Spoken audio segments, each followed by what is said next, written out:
Welcome everybody to the Area 111 live stream. This is your host RH coming at you from Central Florida again. Uh, just got reports, oral reports are coming out that there was a Iranian retaliatory strike um, um, on our forces bases in Qatar and other bases in the Middle East. Now, we I know people said that those some people are saying that those bases are empty. Okay, remember there was a remain in place order that just was put out by the U.S. Embassy. I believe it was in Qatar. Okay, Qatar has been hit. Okay, but we don't know right now because we have not received um, a damage or situation report. Okay, we don't have a bomb damage report. We don't have any of that yet coming in.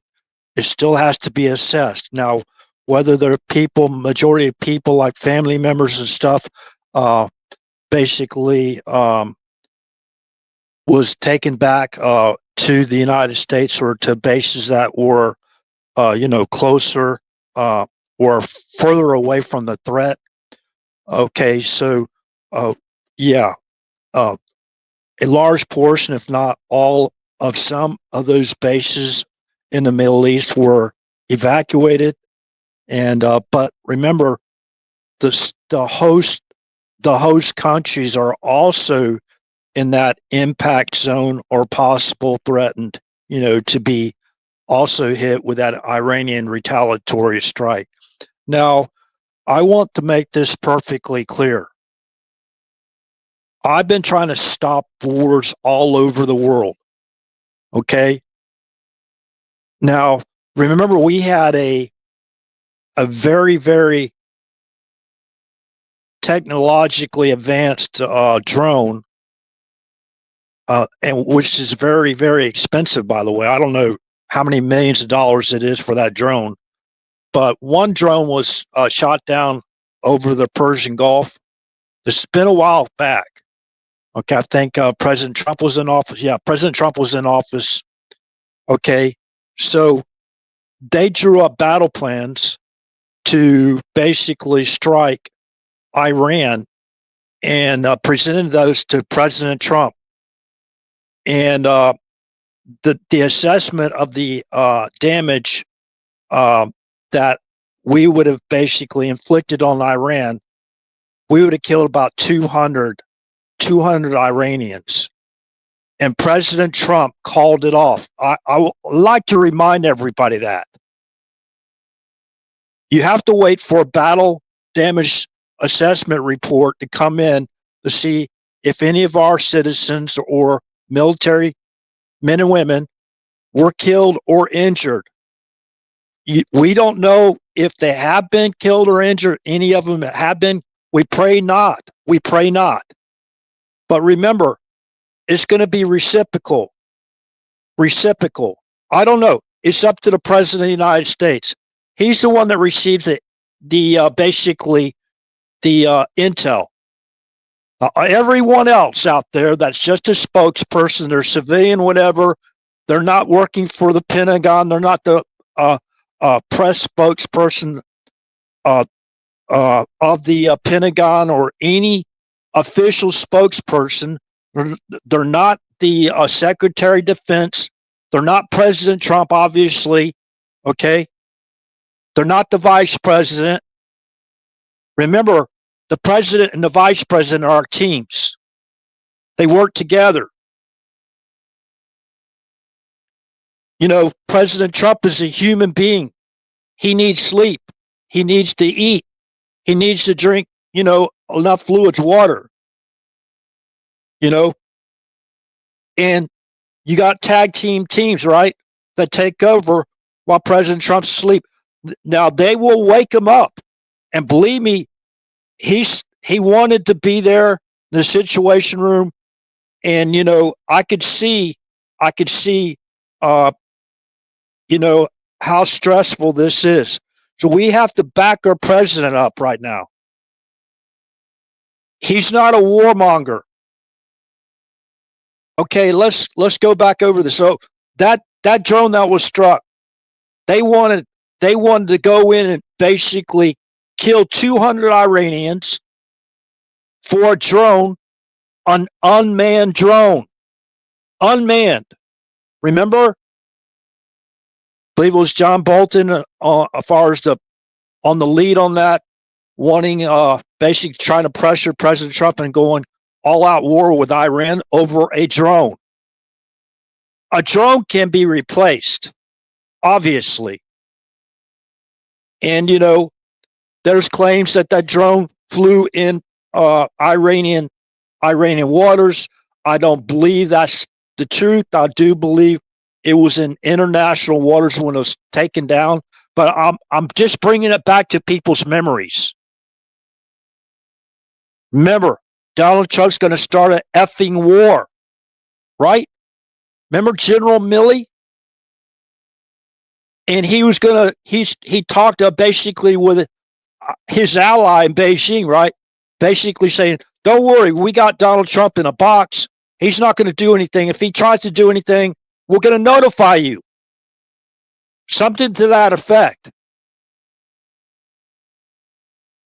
So I know there's a lot of people out there that are upset because the president decided, based on intel, that the Iranians either had nuclear warheads or they had enough weapon grade uranium that was a threat. Let me say this again, really make this really clear for all those experts out there that bash little channels like this. The attack on those nuclear facilities was a defensive strike. Okay, let's just say you work in airborne early warning, right? And you see all those blips, those radar blips of a strike package coming in, say, for example, God forbid, into the United States. What do?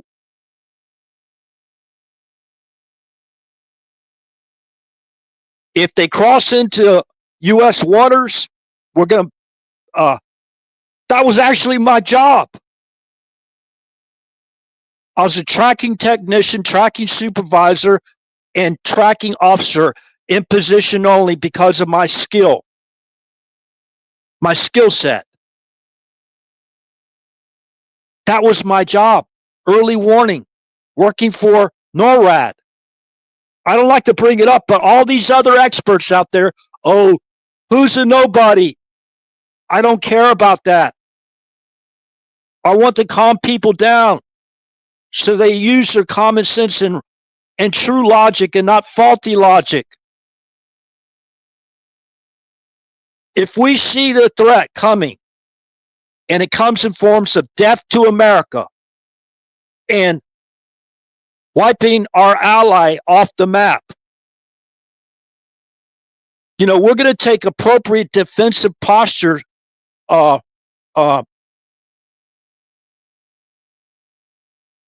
mission posture. We're going to enhance our defensive posture. I had a live stream basically with those same words. I don't know if people even remember.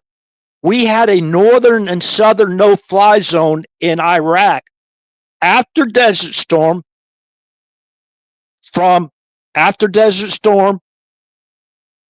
until after 9/11. Well, I guess up to 9/11. Up to 9/11, we were still running the northern and southern no-fly zone.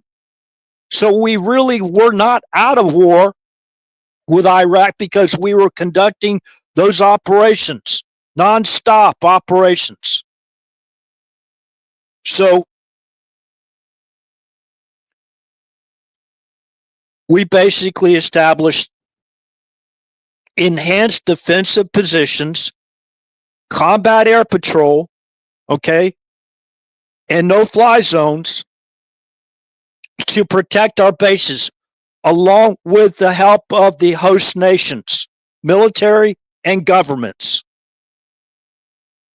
Okay, so right now, before President Trump does anything, we have to basically have a threat or situation report or bomb damage assessment report before he decides what our response will be.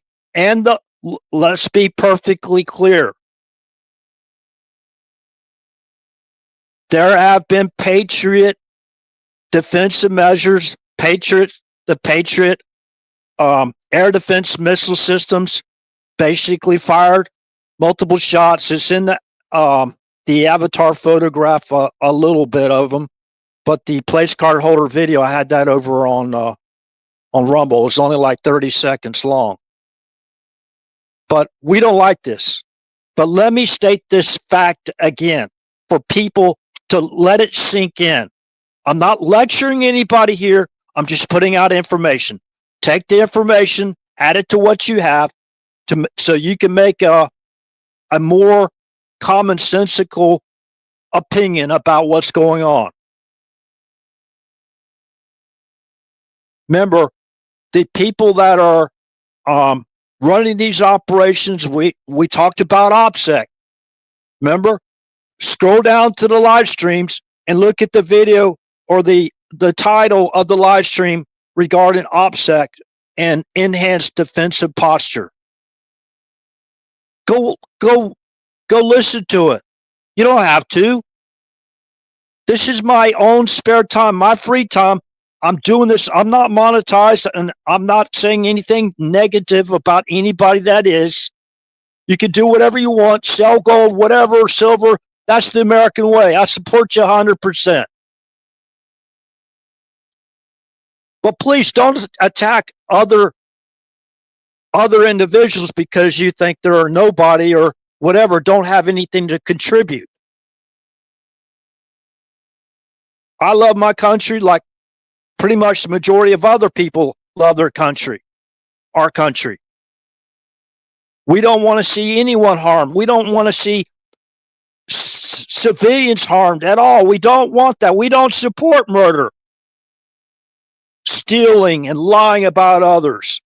We don't support PSYOPs operations against the American people. We don't support state-run propaganda media. We don't support that. So if I find out something that I reported on this channel is false, I will come back and I will make the necessary corrections. It's too early right now to basically to strike any targets in Iran, far as the United States goes. Now let me repeat this again. When our armed forces struck those 3 nuclear facilities in Iran, that was a defensive strike. Okay? Now, there was some material. Russia actually came out. Sergei Lavrov, the foreign minister of Russia, came out there and said they basically transported nuclear fission material. Now, I don't know where those nuclear fission material actually went to, but far as my understanding, and based on the sensors we have, remember, there's boots on the ground far as intel goes. There's covert, operations, that IDF is conducting. And we pretty much know if there's any type of, some type of signal that will put out that, yes, there's what do you call it? Radiation or any type of that fission, what do you call it? Uranium fission, enhanced uranium. We're talking about enhanced to a weapon level. Okay? Do we Do people really think that Donald Trump and the people that are in our military, uh, uh, uh, what they call him? They call him Gorilla, right? The chairman of the joint, he's the CENTCOM commander. CENTCOM commander. Gorilla, right? They call him Gorilla. Do we think that General Kane?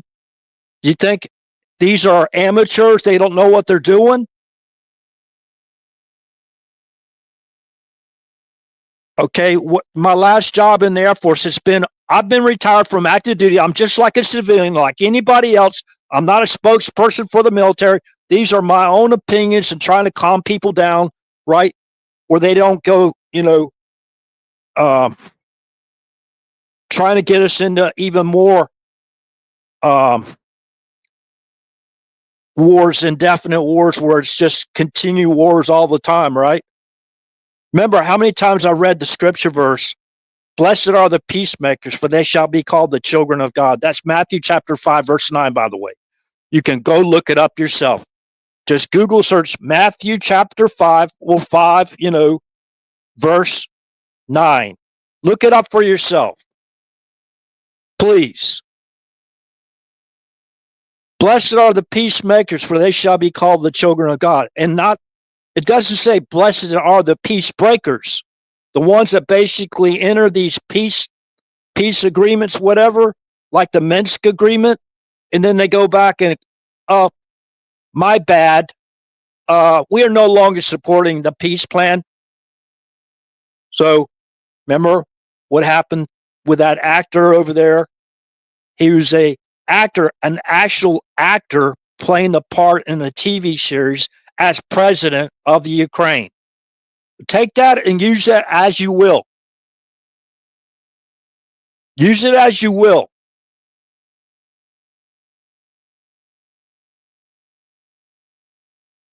I mean, all those deaths over there are needless.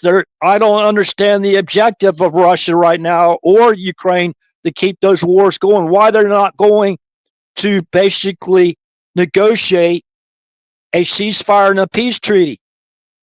They had one before 2014, before Barack Obama, his administration, brokered a deal to overthrow the president of Ukraine. There was peace. There was a peace deal between, whether we like that deal or not.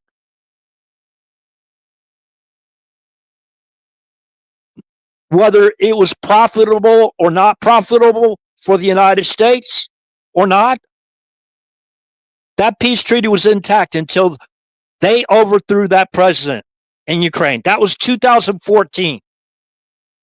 Barack Obama was on CNN with Fareed Zakaria, the author of The Post-American World, by the way. It's very important to point out certain things.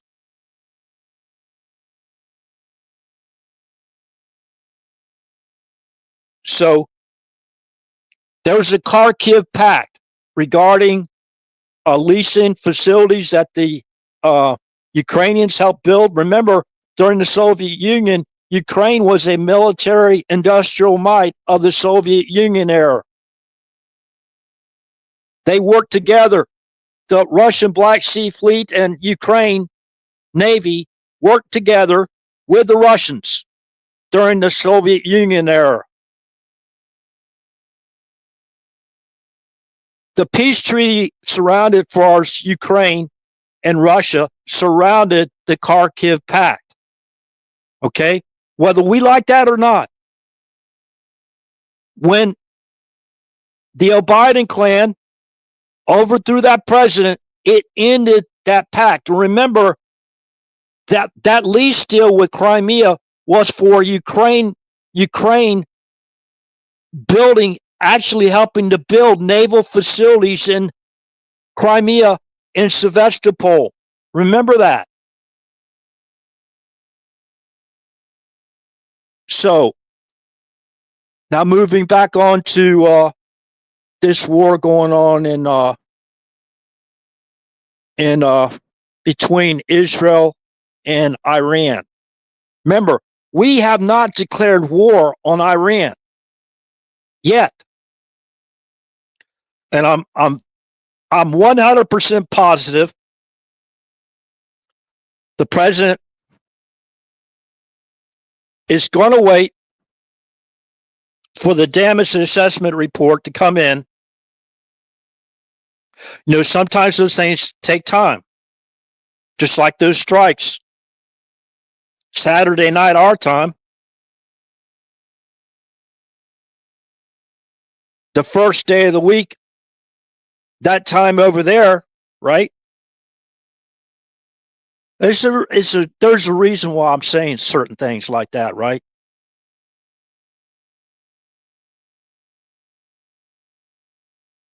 So even to this day, as far as I know, we don't really have a fully the full picture on the damage that happened when we actually struck those 3 nuclear facilities. Okay, but we do have the assessment. See, the problem is if you don't actually have individual like weapons inspectors, whatever, the IAEA inspectors, whatever, and going into those facilities, we don't know really what they had. There's people out there, Iran doesn't have no nuclear warhead, so that's just the neocons, pounding their chest or whatever, wanting to go to war. Yeah, there's a lot of truth to that. I like to remind people that Iran is strategic military allies with not only China, but with North Korea and also Russia. Russia, right? They're strategic military allies. Iran is the leadership of Iran. There's a big distinction there. They're strategic military allies with China, with North Korea, and Russia. And in case people don't know yet, all 3 of those countries that are strategic military allies with Iran, they are nuclear weapon countries. They have nuclear weapons. Whether we like that or not, that's a fact we have to consider in all of this. Russia basically, not basically, they provided Iran with the air defense missile systems to protect those facilities. But as we know, in the initial stages of the war between Israel and Iran, they took out a lot of those missile defense positions and radars, right? So that they achieved a basically air superiority after the first night of strikes. Pretty much after the first night of strikes from Israel on Iran, they achieved air superiority. Not complete air superiority because of the distance of certain sites that they couldn't get to yet or they hadn't got to yet, right? But they achieved air superiority. I won't go into the details of the strikes on those nuclear facilities from the United States and Iran. Remember OPSEC. You want to hear me going in and breaking down some of those weapons we have, like the Moabs, whatever. You want to hear me breaking down the components of it and exactly how it works and all that stuff. You will not hear me on this channel talk like that. I like people to take a step back and remember, you're basically feeding information to engineers in foreign adversarial countries on how to actually develop these things. So after listening to it myself, and there's well-meaning people that basically put that information out there, right? Well-meaning people. But when you go in there and you basically talk about the entire design of a Moab, the triggering devices, the explosives, and, the entire 9 yards, or 10 yards, or whatever. You need 10 yards to get a first down, right?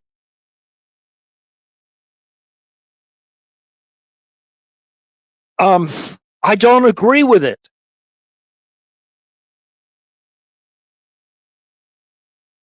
We are using,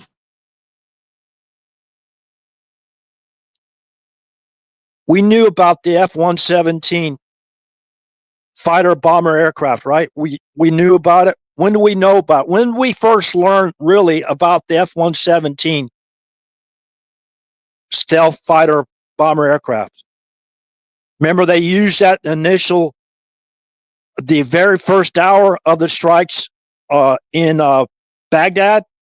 The very first hour, we took out their communications, whatever, and facilities like that with the stealth fighter bomber aircraft, the F-117 Nighthawk. Remember that? We didn't even know it existed unless you maybe were in the military and you worked in those squadrons, whatever. But we didn't know it existed until after that strike. Really, it might have been basically talked about far as the testing phases, the first test flight and all that stuff. But, we didn't really know the extent of the capabilities of that F-117 Nighthawk until after the initial hours of the strikes on during Desert Storm. Now, I'm not talking about Stephanie Clifford here, by the way. If y'all don't know her real name, you should learn it by now. She's a politician, wannabe, a big supporter of Hillary Clinton's. She was trying to run for or campaign for a U.S. Senate seat in Louisiana, by the way. You see, you got to cut through that propaganda psyops operation from the mainstream media, right, to find out who that person really was. Anytime they blocked her real name because they didn't want anybody else to go research her background. Operative Desert, Stormy Daniels. Does that ring a bell? I don't even like to continue talking about it. I mean, still to this day, that's lingering over the heads of many people because they don't even know who she is. So she tried to get on the ballot in Louisiana for a U.S. Senate position in our Congress, right? And she didn't get enough donations to basically to get her name on the ballot, so she dropped out. Okay, so remember, her support swings both ways. That's what she called it. Is her support or whatever political party she supports, it swings both ways. I'm kind of apologize for going down that little rabbit hole or whatever, but we have to take in consideration what we're up against here.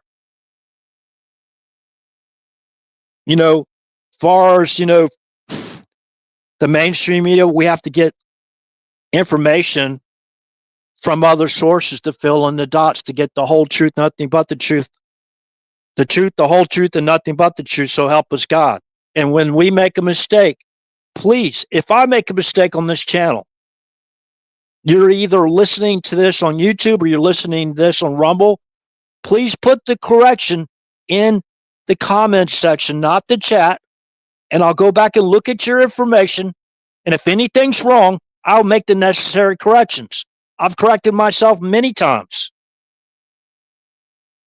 One correction I won't get into much deeper, but Iran was definitely involved in the Hezbollah. We believe Hezbollah, well, I'm pretty sure,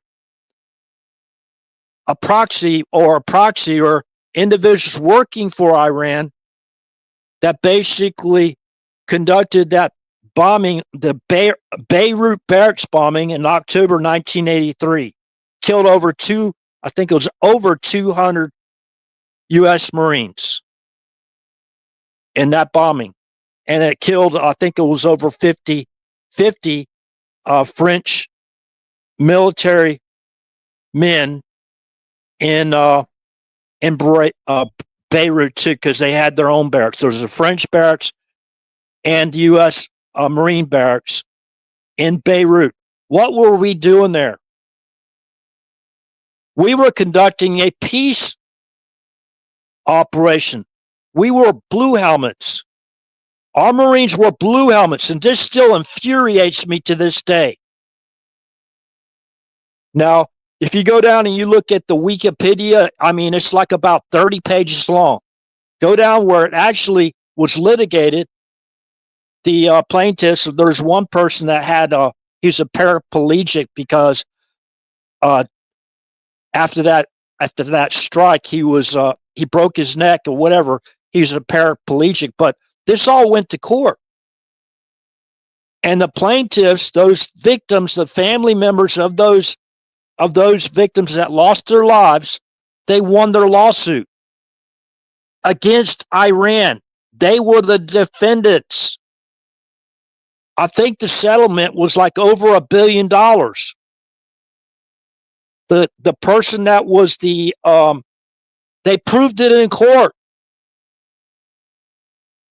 So it wasn't just some type of, oh, we believe Iran was part of this, or if it wasn't for Iran, that attack, that bombing, those bombings would never occurred.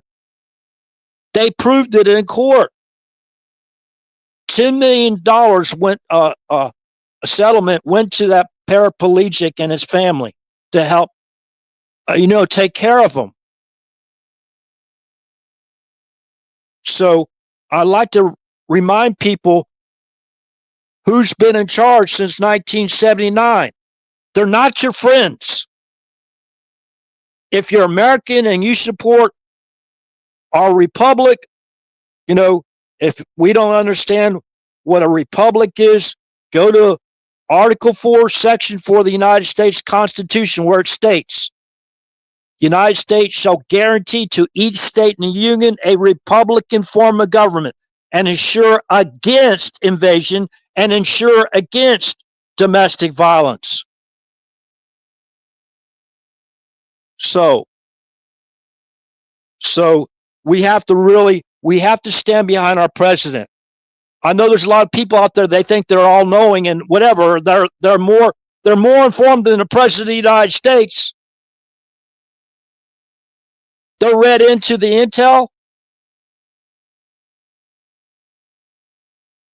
We can watch the trackers and all that stuff and, and watch the trackers, and we might theorize or whatever what's about to happen, or give our own personal assessment of what we believe is happening. But we have to wait for the bomb damage assessment report. And it has to be accurate. And it has to be real time. There should not be any omission lies in those reports either. What am I talking about, omission lies?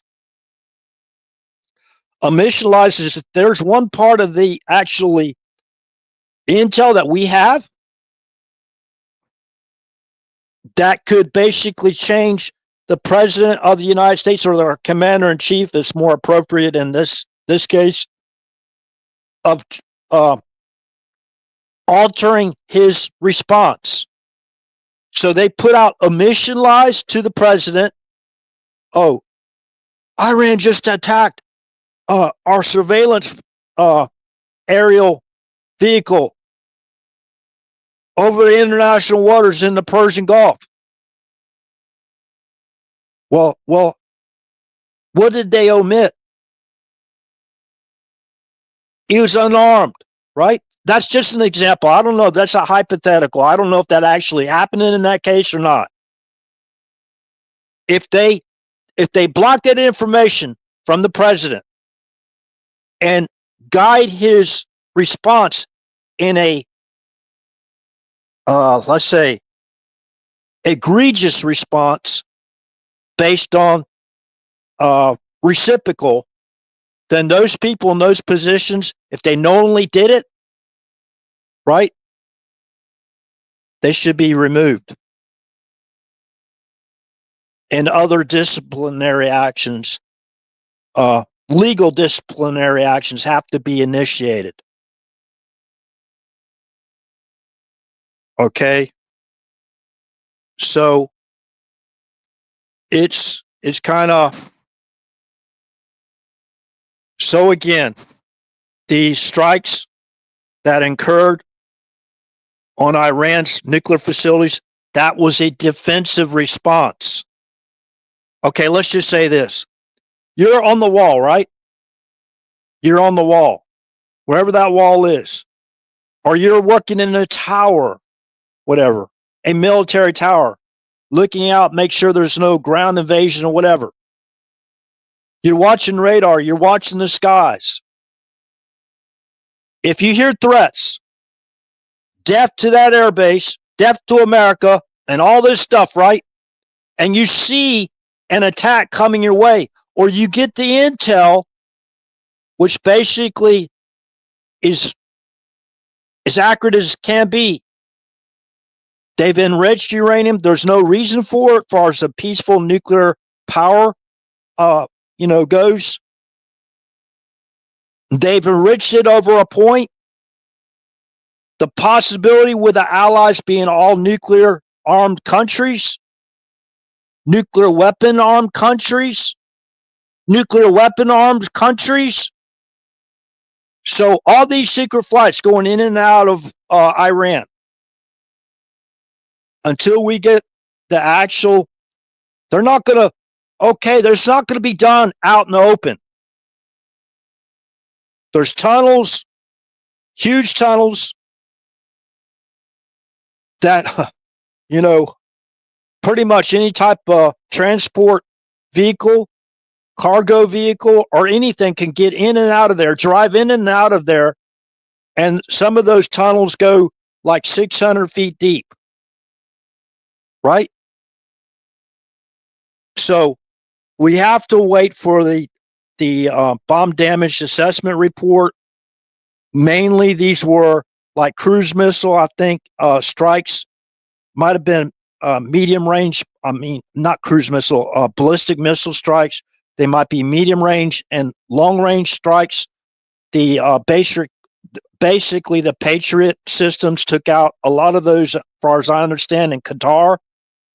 And a lot of those ballistic missiles just hit dirt, whatever, didn't strike no facility, didn't strike on base. We understand that. The same thing happened in Israel. We already understand that.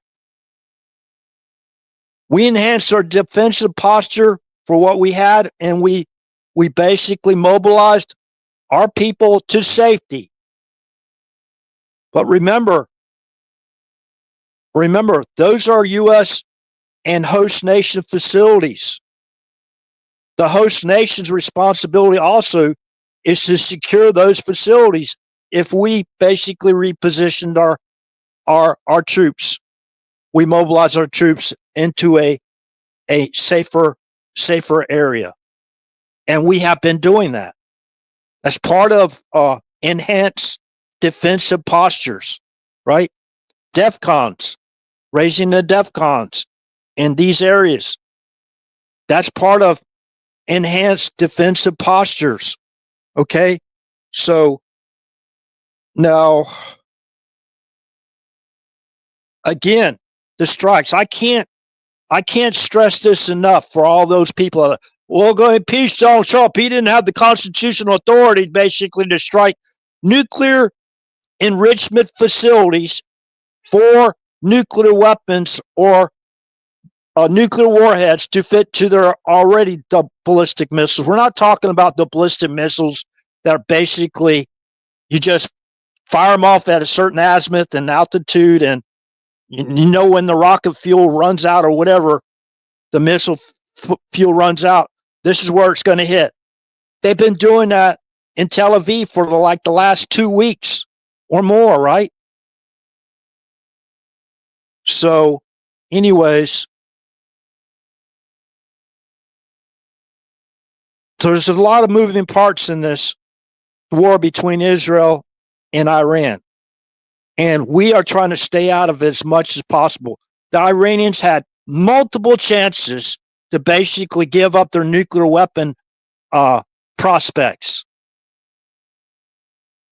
Oh, Iran isn't a nuclear weapon. They don't have nuclear warheads. They don't have nuclear weapons at all. They don't have a nuclear weapons program.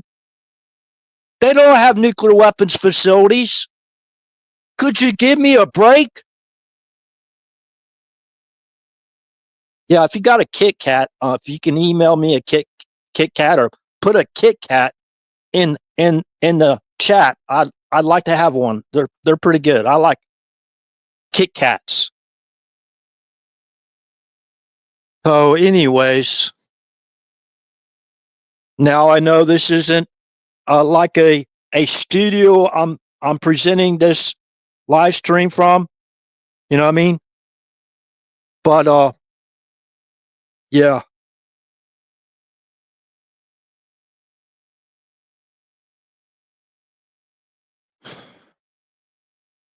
Oh, all right. Just trying to embellish his career.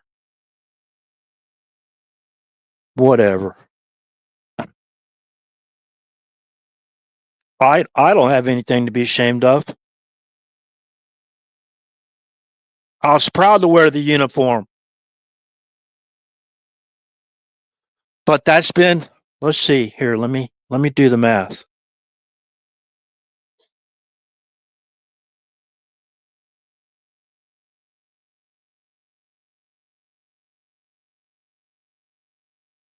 That's like 23 years ago. I retired from active duty 23 years ago.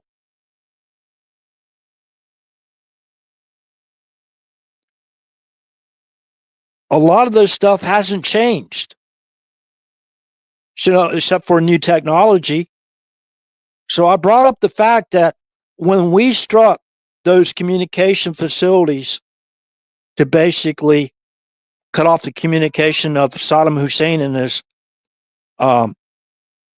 his commanders, military commanders, that was done by technology that we didn't even know existed. Okay, that was that strike was what the strike, Desert Storm. The first strike was January 17th, 1991, correct? January 17th, 1991. Somebody please fact check me. 1991. We use secret military technology that we already had back at the end of the Vietnam War. We already had that technology at the end of Vietnam War or right after the Vietnam conflict, or whatever. After it. So that's what was it, 75 or 76? I can't remember. 77. Let's just say 77. The Vietnam conflict ended. Somebody put the year when it ended in the chat. Please, we got 3 people here still.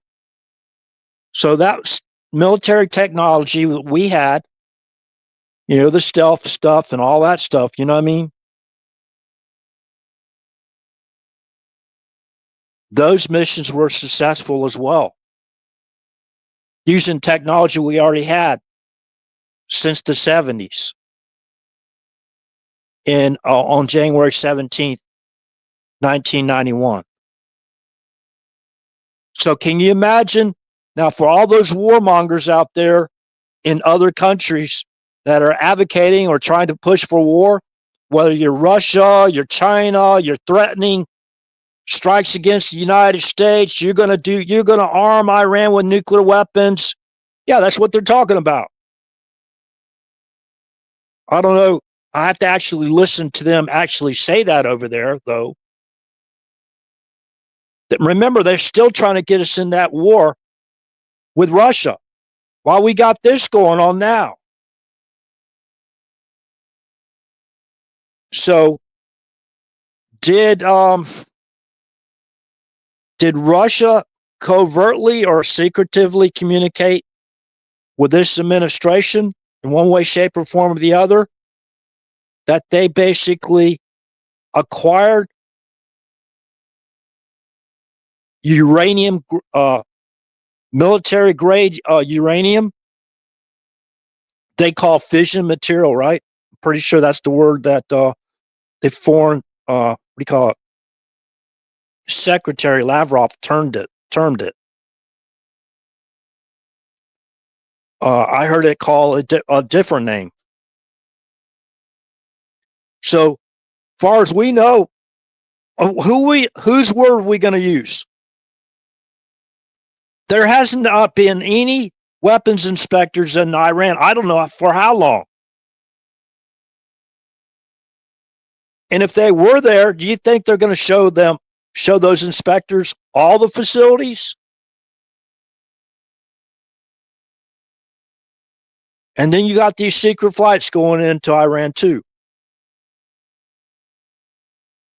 That's another serious point as far as this equation goes.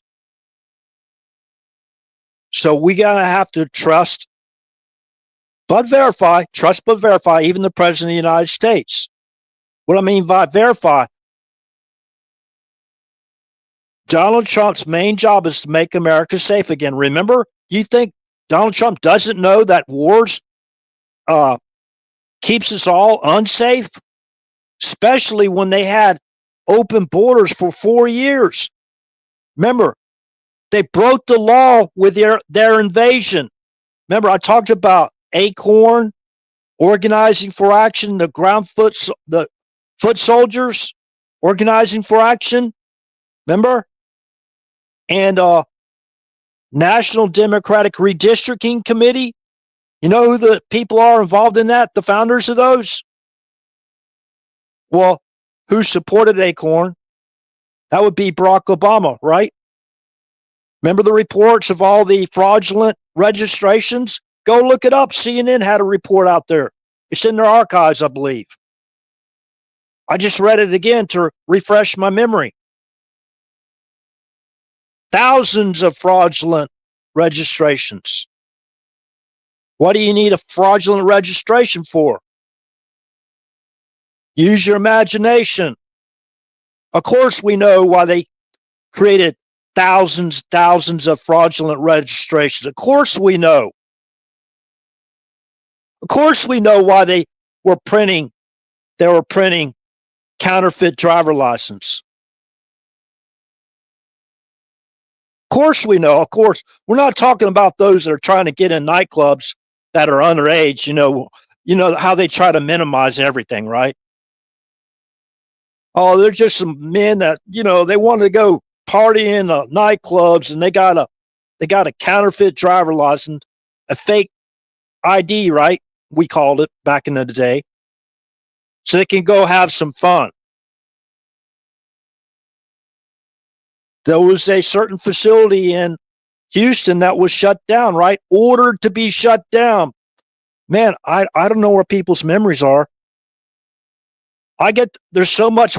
See, they try to overload us with information, right? And so we have to go back and pick through all the information that applies and it's legitimate. So we know who was part of that. And I'm like 99.99999999999% sure the current president of the United States knows as well. So Article 4, Section 4 of the U.S. Constitution basically is where you get, we are a republic. We have a Republican form of government. Whether somebody identifies himself as a Democrat or not, it's immaterial. It doesn't say in Article 4, Section 4, the United States shall guarantee to each state in the Union a democratic form of government. It does not say that at all. Preserve and protect the Constitution of the United States, right? Preserve and protect means you stop people that are trying to overturn our Constitution because of their feelings. Their feelings get hurt. We have one supreme law of our land. That's called the United States Constitution.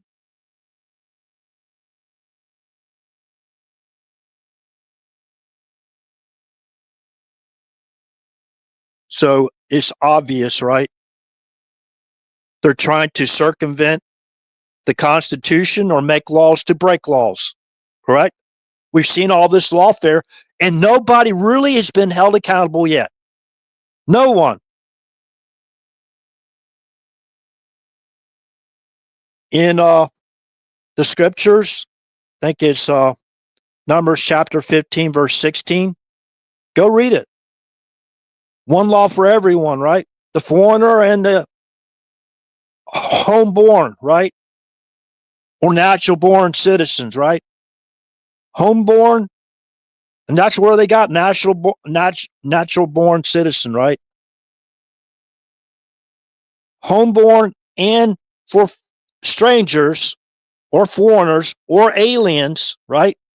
They're foreigners to this country. There's one law.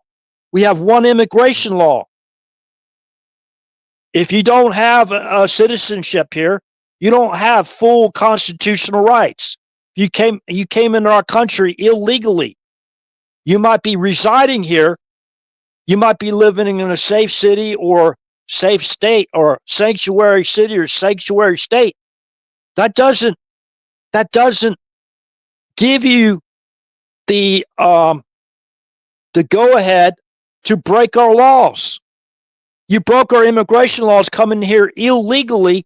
We can't do that in pretty much the majority of every other country in the world. So what were we going to just pop up in any other country? They got their own laws too. Even Egypt, even Mother Mary and Joseph and little baby Yeshua, when they went to Egypt, Egypt had their laws too back then, right? I'm pretty sure Joseph and Mother Mary and little baby Yeshua, they wasn't there breaking the law in Egypt. It's amazing. What do you call it? Was it Raza? Race, the race organization. La Raza, is that the name of it? It's amazing what you hear from some of these individuals. La Raza. It actually means race. It's an organization put together solely on race. Yeah, I've heard all this stuff. And it's kind of what's very troubling. If we just talk about the fentanyl alone, the thousands and thousands of deaths, I think it's 250,000, approximately 250,000 deaths from January 20th of 2021 to January 20th of 2025. 250,000 American citizens, men, women, and children, and probably residents, whether they're here on a work visa, school visa, whatever they're here for, they're here legally. I'm going to put myself out there. I'm pretty sure some of those people have basically been victims of fentanyl as well, right? So we have to consider that and understand that the people that facilitated and directed the invasion into our country, they can be arrested right now. Mayorkas, in my opinion, can be arrested right now. I don't care what the Senate decided. We have the evidence. I won't mention any names because the individual didn't give me permission to release his name. Former Special Forces operative and teams going into the Darien Gap. And I know, well, I've talked briefly to some people. They don't know me personally. I've never met them personally. We had teams on the ground going into the Darien Gap, in the Panama, going to these holding facilities. Remember, National Democratic Redistricting Committee. It's an organization ran by Barack Obama and Eric Holder to bring in people into the districts, right? Add them to the census report. Who's old enough to vote in each home, right? Building up their districts to take over, total overthrow of our constitutional Republican form of government, to totally overthrow it. Let me say this again. It's a total communist Marxist overthrow of our government.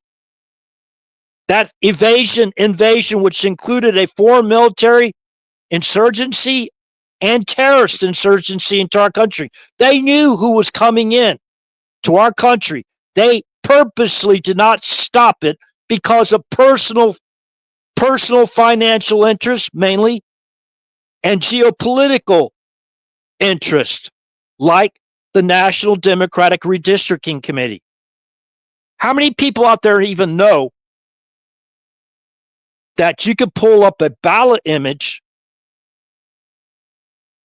and print it out and email your ballot, or print it out, get it on a fax, right? Or print it out and mail it off. Pristine ballots, remember? See, it's kind of funny. All these wars are going on now, right?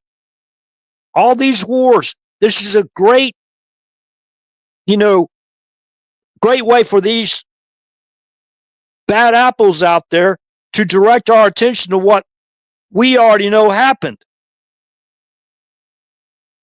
So if you facilitated and directed an invasion into our country, you broke the law. That's treason. They knowingly allowed that to come into our country. The fentanyl, the child trafficking, the human trafficking, the organ trafficking. Let's see, what else? Drug trafficking, weapons trafficking. They knowingly allowed that to happen because it benefited them politically, financially, or personally in some way. Those people can be rounded up right in a second and be arrested.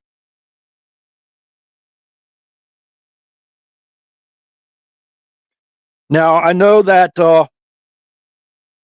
in Damascus, Syria, there was a attack on a Christian church there. And far as my understanding, the update report on that was 9 Christians were killed in that attack. We just had an attack in Wayne, Michigan, where a guy basically tried to break into a church or whatever, or start shooting people at church. I think it was a Bible study going on, and there was all kids, mostly kids and their adults, parents or whatever there. We saw the video footage of that. Are those two attacks, the terrorist attack, both related? Are they basically sleeper cells activated? And who activated them? Who activated them? So approximately 20 million people came in during their invasion, foreign military insurgency, and terrorist insurgency into our country. Who's in communication with these sleeper cells? Communicating back and forth. Pinging, know what ping means? P-I-N-G, pinging them. Oh, comms are still up. Comms are still up, whether it comes silent or not. There's actually training camps. I remember people videoing, conducting surveillance, and recording some of these training camps on our own soil in our country. No, that would be a question for Kash Patel. I remember how a lot of them got here. They were flown in. They were even flown in during the Obama administration, or Biden administration, you can call it, the second term, or Biden administration. They're flying in those downtrodden widows and orphans, right? As Barack Obama called them. I'm not talking about the men and women, right?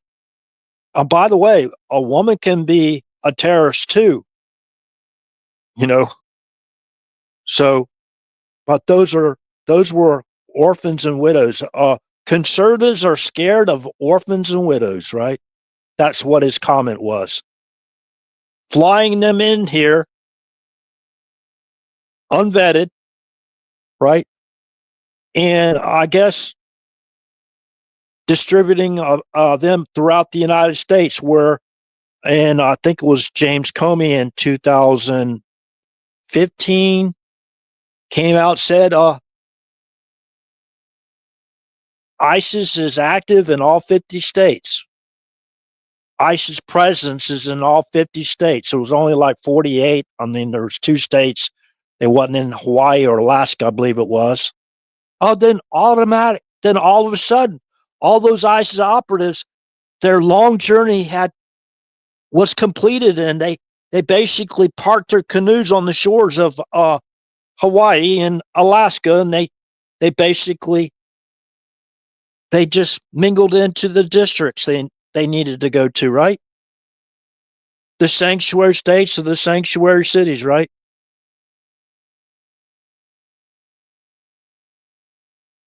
This is really crazy.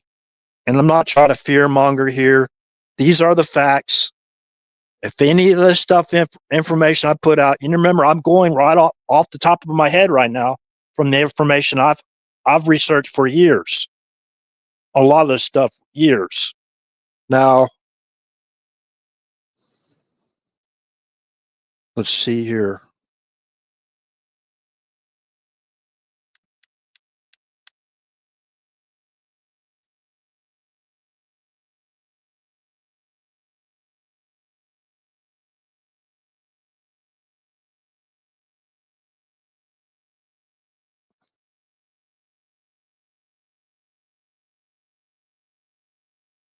No, I haven't. Let me go check out the source reference, see what's going on now. And there's a lot of people out there that just hate Israel. They just hate people of the Jewish faith. A lot of them hate Christians. Their hatred has gone so far out of control that they're actually rooting for number one state sponsor of terrorism. That's what the U.S. State Department designated Iran as, not the Iranian people, but the IRGC in particular. The IRGC is designated by the U.S. State Department as a terrorist organization. So, what's our policy in communicating with terrorists?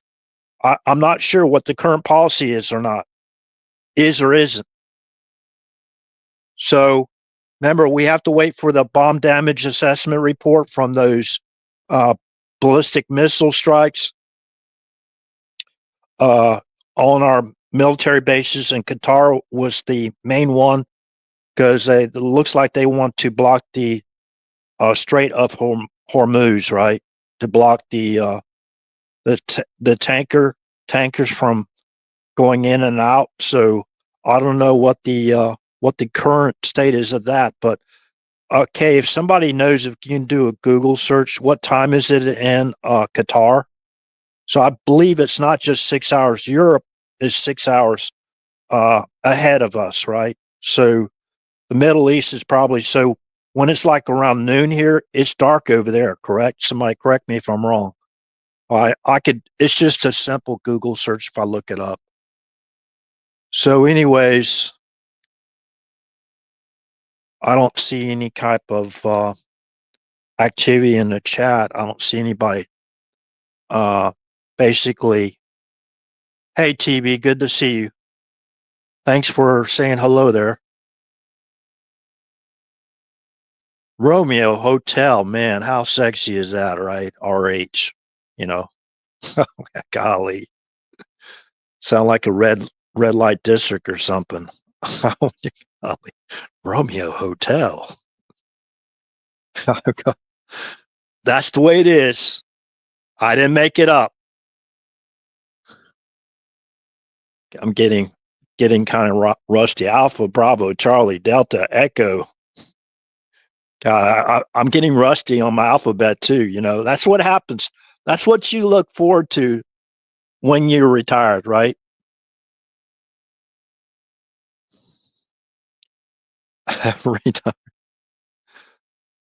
I used to say back in let's see, like beginning like this after December 1st of 2001, I used to say I graduated. I graduated. I'm not retired. I graduated, right? Because you know the stereotype, we're all a bunch of dumb rubes. We're uneducated bunch of dumb rubes, right? Who are we? We don't have an Ivy school education. Why should we listen to these dumb rubes, right? Yeah, I read a book. I read a book. Actually, I read two books. You know, they call it the book of the people, right? Oh, I not only read it, I studied it, and I critically learned the book of the people. And full disclosure, I read Old Yeller. I read the book Old Yeller. I'm highly educated. Not, right?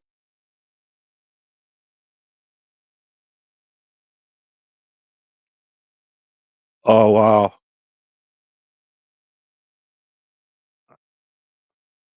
That would be a pretty long railroad, wouldn't it? The Silk Road, as far as the Silk Road goes. Yeah. Yeah. What was completed in May 2025. So what was rolling into Iran from China? You know, I'm pretty sure the rail from North Korea to China is connected there too, right? T3. Thanks for the information.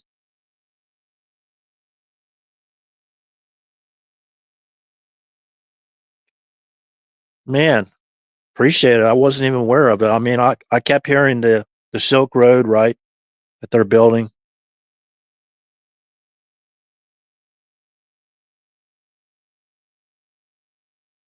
Uh,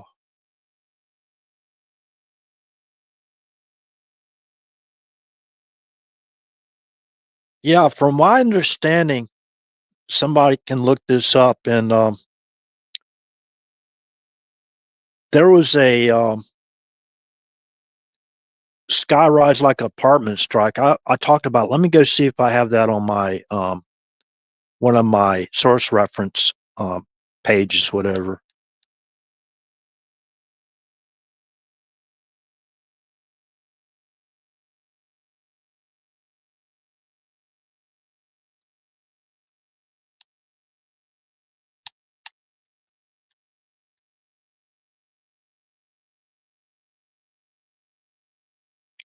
Oh yeah, yeah, definitely strategic, right? So um, they can get stuff back and forth pretty quick. You know, When did Iran, was it the 14th? When did Israel actually begin their strikes in Iran? The 14th, correct? So they are bringing in but they had the huge cargo planes coming into Iran, right? So Chinese cargo planes, and Russia had their cargo planes in there coming in there too. So I saw a looked like a satellite photograph of trucks parked at one of those nuclear facilities before we struck it, and I'm pretty sure they mobilized that fission material, as um, Russian Foreign Minister Sergei Lavrov called. They moved that fission material out of one of those facilities that was struck. So, you know, it's they're going to hide it, right? They're going to hide it. And now, from my understanding, they're being open about it. We're going to arm Iran, right? The current leadership of Iran, like, that basically goes out there pretty much every day and says "death to America" or something to that effect, right? So this just adds to the information we've already provided. The strikes, the military strikes on those three nuclear facilities in Iran, that was a defensive move. That was a defensive move. Somebody, oh, all right, you don't know what you're talking about. That was an offensive operation. Yeah, we know who the planners are. We're not. Defensive and offensive works together. Defensive strikes were the bunker busters, those precision guided missiles. Those were defensive strikes. How long does it take for a hypersonic missile to basically, within range? How how long does a hypersonic missile take to get from, let's just say, Tehran, hypothetical, to Qatar, to one of our major bases? Let's see.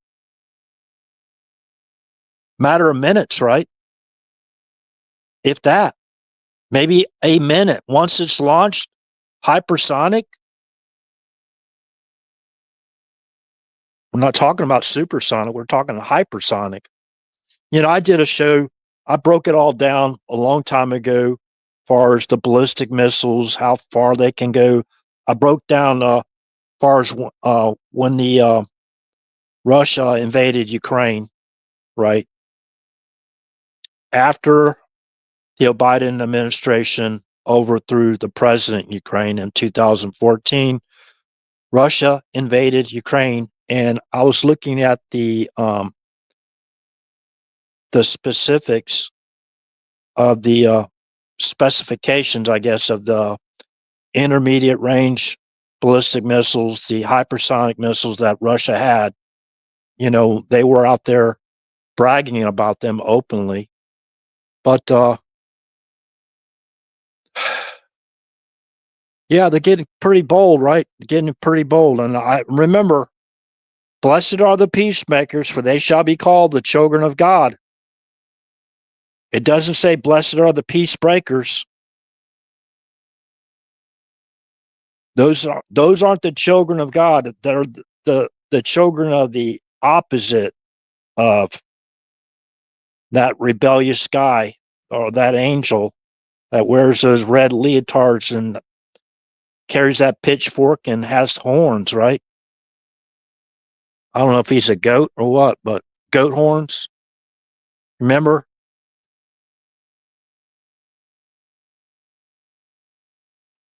The goats to the left, the sheep to the right, right? They're going to be separated.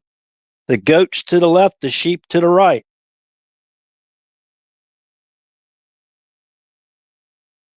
What are the profile attributes of the goats and the goat nations?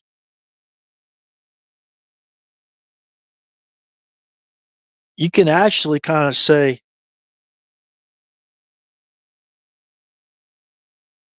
'They're There's a lot of antichrist, right? A lot of antichrist out there. A lot of them.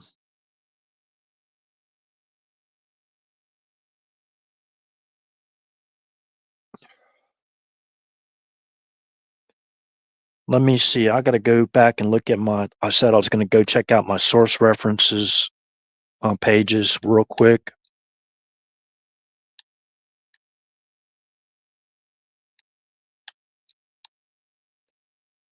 So, hey, Trapper, how's it going, man? Trapper, has there been audio the whole time on Rumble? It's the first time I've gone check out Rumble. I just hit the live button, but I'm pretty sure it was live.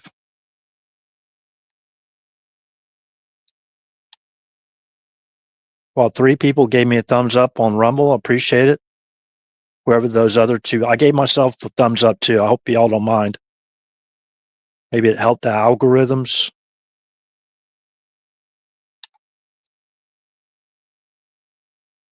And as always, Trapper, thanks for sharing the Rumble link. Now, I normally share the YouTube live stream link to True Social, my True Social page.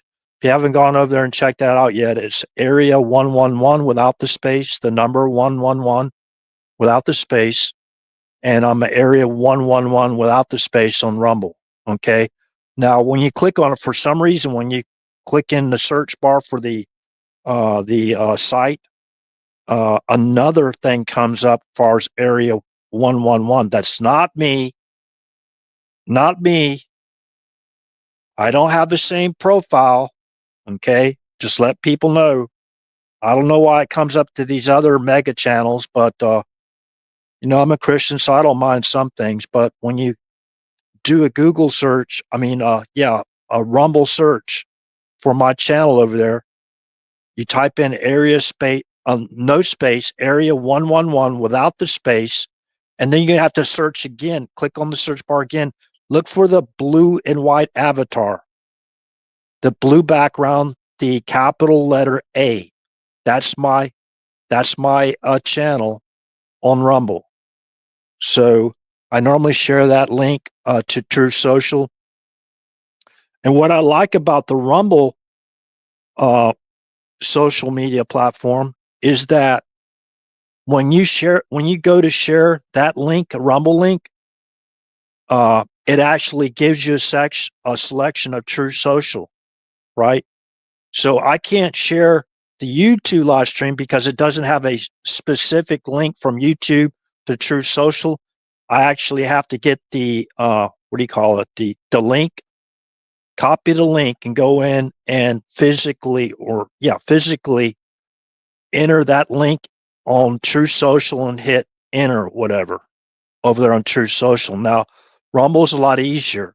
I can just go to my channel, go to basically the live stream, and before it actually starts, and get the basically hit the share button, and just go over to the True Social tab and click on that tab, and it'll share directly to True Social without me having to type anything in, whatever. So in case y'all don't know, pretty much every live stream is being shared over on True Social, both the Rumble link and the YouTube link, and it stays that those links stay there unless I delete the live streams.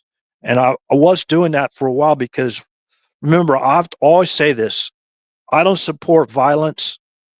I don't support criminality at all.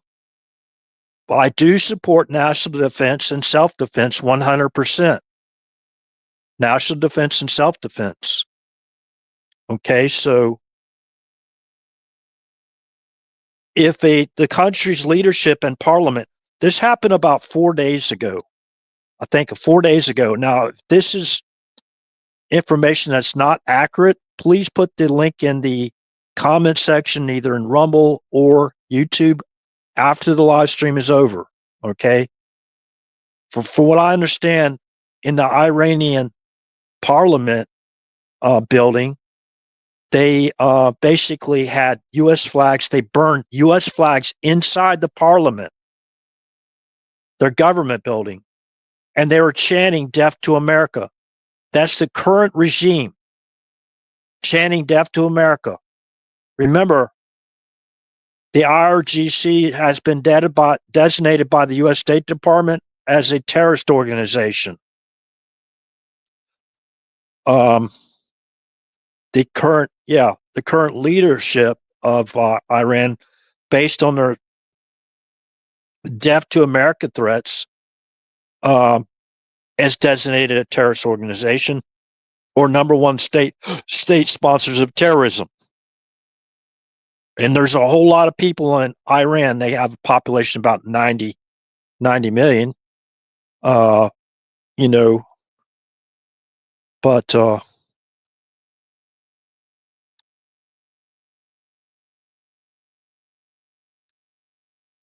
let's see.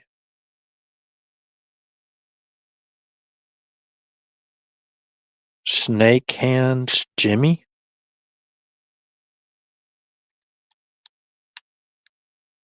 Let's see. Comment on my video. Okay. I didn't check out those comments yesterday on terrorist attacks on Christian churches in U.S. and Syria. I didn't read those comments yet, but I will go check it out if it's, after this live stream's up. So remember, just be respectful when you post comments. Don't go out there and conduct personal attacks on others. Okay, so I don't do that with anybody else out there.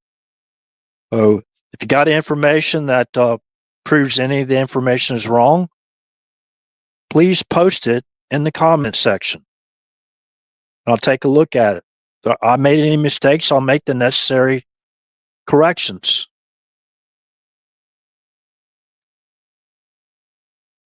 So again, I haven't been able to tie the attacks on these churches in Syria, Damascus, or in Wayne, Michigan, that they're connected. I don't know. But so I have to, the FBI is going to have to conduct that investigation. So we'll probably hear about that sooner or later, whether they're connected or not. Well, based on the aspect that they are Christian churches, they're connected in that way. So, right? You know what I mean? Anyways,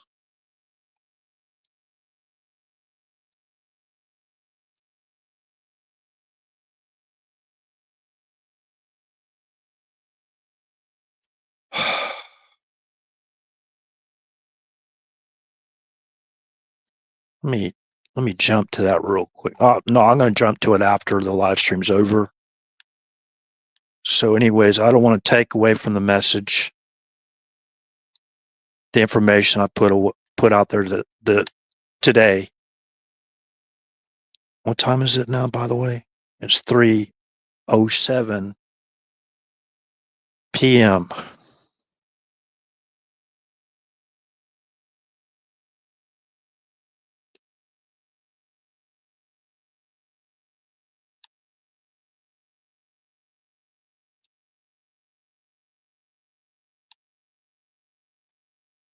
Okay, I'm going to go to the barracks bombing thing. Because I did say I was going to show y'all where.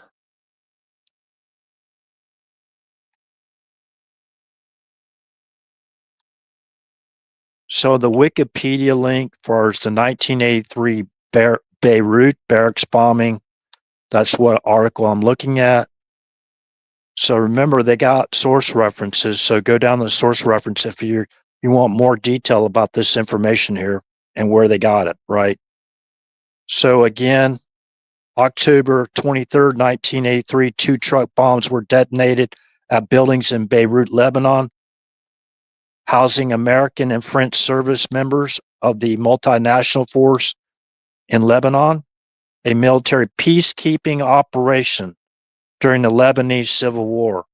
The attacks killed 307 people, 241 U.S. and 58, it's like 58 French military personnel, 6 civilians, and 2 of the attackers. Okay.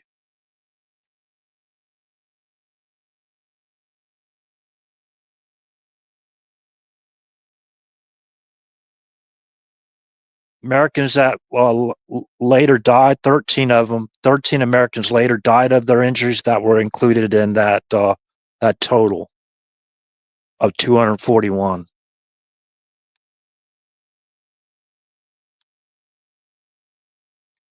Okay. Minutes later, a second suicide bomber struck the 9-story Drakkar building a few kilometers away where the French contingent was stationed. 55 paratroopers from the 1st Parachute Chasseur Regiment and 3 paratroopers of the 9th Parachute Chasseur Regiment were killed and 15 injured. It was the single worst French military loss since the end of the Algerian War. Wife and 4 children of a Lebanese janitor at the French building were also killed, and more than likely 20 other Lebanese civilians were injured. Okay. It goes down here in this next paragraph here that I'm reading. There is no consensus whether Hezbollah existed at the time of the bombing. Okay, so there was a lawsuit, class action lawsuit. You go down this article, and I'm going to read a little bit about this because I'm not the one out there putting out disinformation, whatever, trying to start another war or seamless wars or continuous wars or whatever. You know, I'm not that type of person. So,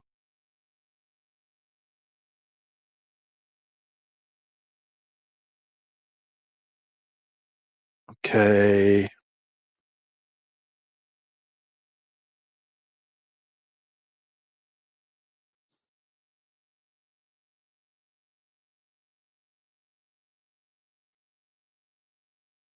Civil suit against Iran. On October 3rd, hold on a second.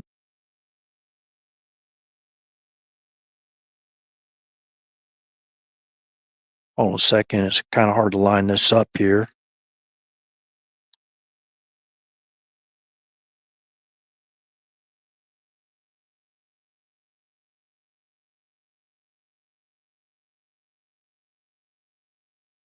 On October 3rd and December 28, 2001, the families of the 241 U.S. peacekeepers who were killed, as well as several injured survivors, filed civil suits against the Islamic Republic of Iran and the Ministry of Information and Security, MOIS, in the U.S. District Court for the District of Columbia. In their separate complaints, the families and survivors sought a judgment that Iran was responsible for the attack and relief in the form of damages, compensatory and punitive for wrongful death, and common law claims for battery, assault, and intentional infliction of emotional distress resulting from an act of state-sponsored terrorism. Iran, the defendant, was served with the 2 complaints, one from Deborah D. Peterson, personal representative of the estate of James C. Knipple et al., the other from Joseph and Marie Boulos, personal representative of the estate of Jeffrey Joseph Boulos, on May 6th and July 17, 2002. Iran denied responsibility for the attack but did not file any response to the claims of the families. On December 18, 2002, Judge Royce C. Lambert entered defaults against defendants in both cases. On May 30th, 2003, Lambert found Iran legally responsible for providing Hezbollah with financial and logistical support that helped them carry out the attack. Lambert concluded that the court had personal jurisdiction over the defendants under this Foreign Sovereign Immunities Act. That Hezbollah was formed under the auspices of the Iranian government and was completely reliant on Iran in 1983, and that Hezbollah carried out the attack in conjunction with the MOIS agents. Okay. On September 7, 2007, Lambert awarded $2,656,944,877 to the plaintiffs. The judgment was divided up amongst the victims.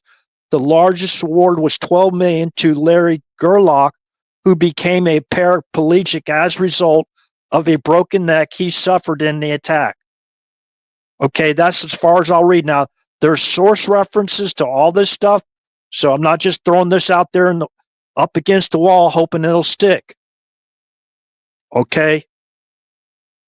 So, with that said, is there anything anyone would like me to clarify as far as the information I put out during this live stream?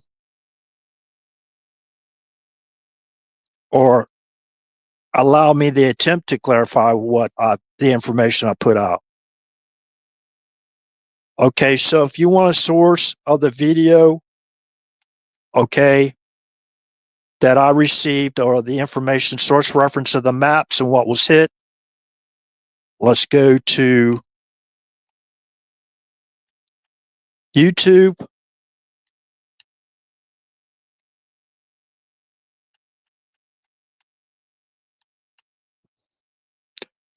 The Enforcer. The Enforcer, okay. Iran attacks U.S. forces in Middle East and as far as air defense.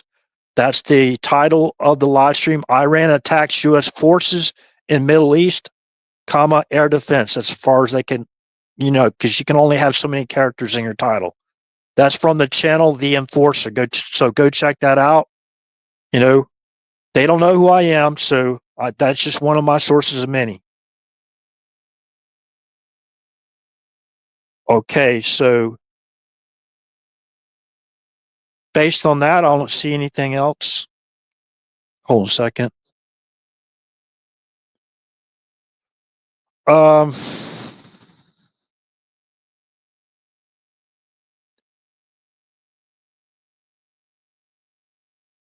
Yeah, I guess we're going to find out, T3. We're going to find out. I guess we're going to find out. Unless we're caught up in air, you know what I mean? But anyways, with that said, good afternoon, good evening, or good day, wherever you're from. This concludes the live streaming. God bless you. God bless you. Remember, in God we trust. Trust but verify. Good day.